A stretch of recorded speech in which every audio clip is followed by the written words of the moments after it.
Florida Governor Ron DeSantis pushing back against the new CDC mask guidelines. In a statement, DeSantis says mandating masks for vaccinated people erodes public trust in the vaccines. Last week, the governor acknowledged new guidelines could be coming, but stated that Florida had no plans to follow them. Joining me now, Florida Senator, former governor of the state, and National Republican Senatorial Committee Chairman Rick Scott. Senator, what a pleasure to see you.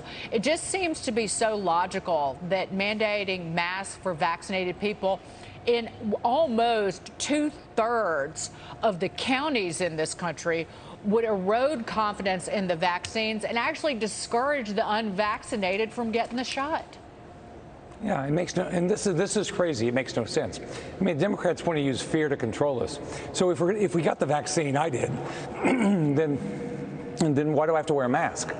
So, by the way, we can't shut down our schools. We can't shut down. I mean, think about the parent that's worried about their child's education, or the small business owner that's worried about making ends meet, and the employee that needs a job. I mean, the Democrats want to control our lives. We've got to step up and say, enough's enough. Now, CDC, you need to put out information, give us better information. You know, we're smart. We can make good decisions for ourselves. We don't need you to tell us to wear a mask. If we think it's good for us, we'll do it. And by the way, I got the vaccine, get the vaccine. But if you don't, that's a choice you get to make. But what's going on in Florida? Because I know that Florida had been leading the U.S. in the COVID-19 cases.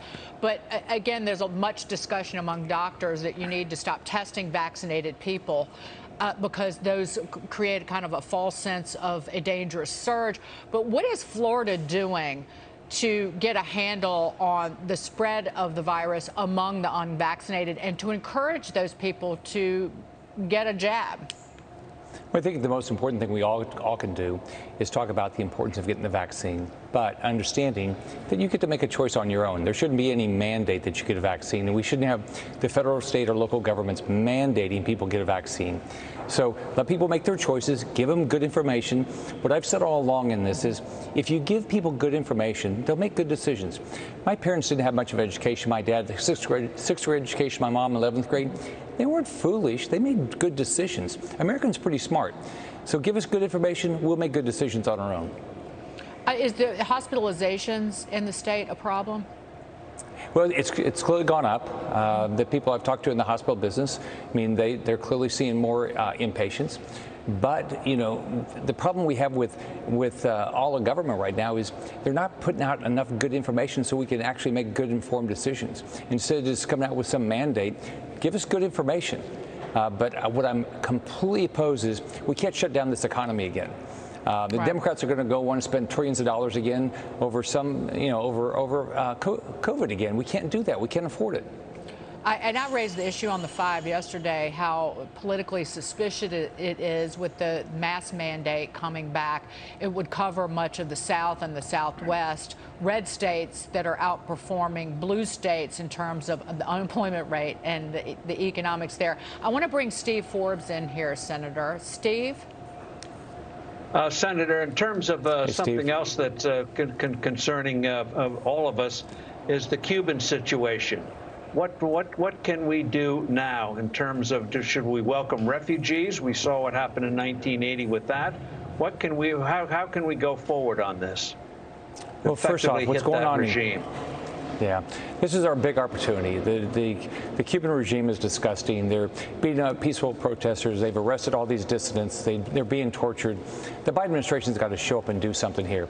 They need to shut down the Cuban embassy. It's illegitimate in D.C. We don't have one for Iran or North Korea. We shouldn't have one for Cuba. Number two, they've got to use all resources possible, work with the private sector. We got to get the internet back on. The people of Cuba are rising up on their own. If we give them good information, if we allow them to share information with the internet, then I think they're going to do this on their own. But on top of that, Biden needs to use his pulpit. Show what's going on here. There's plenty of videos. Show what's going on here. He wants to build these relationships with leaders around the world. Talk to Trudeau. Say, hey, we've got to get out here publicly and talk about the atrocities of the Cuban regime. Talk to Merkel or Boris Johnson or Macron. He needs to organize an international effort to stop the Cuban regime. We'll get peace and liberty in Cuba. We'll also get it in Venezuela and Nicaragua. Cuba is the reason for instability in Latin America. Biden needs to show up. But the problem politically for Biden and company, Senator, is that they're caught flat-footed when dealing with Cuba because they're at the same time, if you denounce the atrocities in Cuba of the treatment of their people for 6 decades, that you're picking a fight with the far left of his own party, who espouse the very socialism and communism that created this horrendous all the atrocities in Cuba, that he is basically calling out members of his own party. So he's in a sticky situation, if you will. Yeah, but Americans don't want socialism. We know it doesn't work. We can look all over the world and see socialism has never worked. Biden needs to show up and say, look, we believe in capitalism. We believe in the free markets. We don't believe in government running everything. But you're right. If you look at what Biden and the Democrats are doing now, they want government to run our entire lives. I mean, they've already spent trillions of dollars. They have another $5.5 trillion bill that they're trying to get done the next 2 weeks up here in the Senate. It doesn't make any sense. This is not how this country was created or built.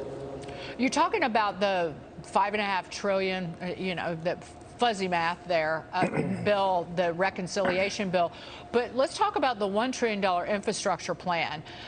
It is now within reach. But Senator, why do the Republicans want to get on board with this infrastructure plan? Because the Democrats are just going to turn around and blame the Republicans who voted for it anytime anyone complains about spending or inflation, they're going to say, well, you Republicans voted for infrastructure spending. Look at the inflation right now. Look at gas prices, used car prices, milk, bread, all the things that impact the poorest families. So we can't go out and waste money. So you see what they're doing. All they talk about is, oh, here's what we're going to do for you. But they don't talk about all the taxes they're going to raise. I mean, this money is not free. It's not like we've saved our money over the last 50 years and said, now we're going to spend some money because we need to.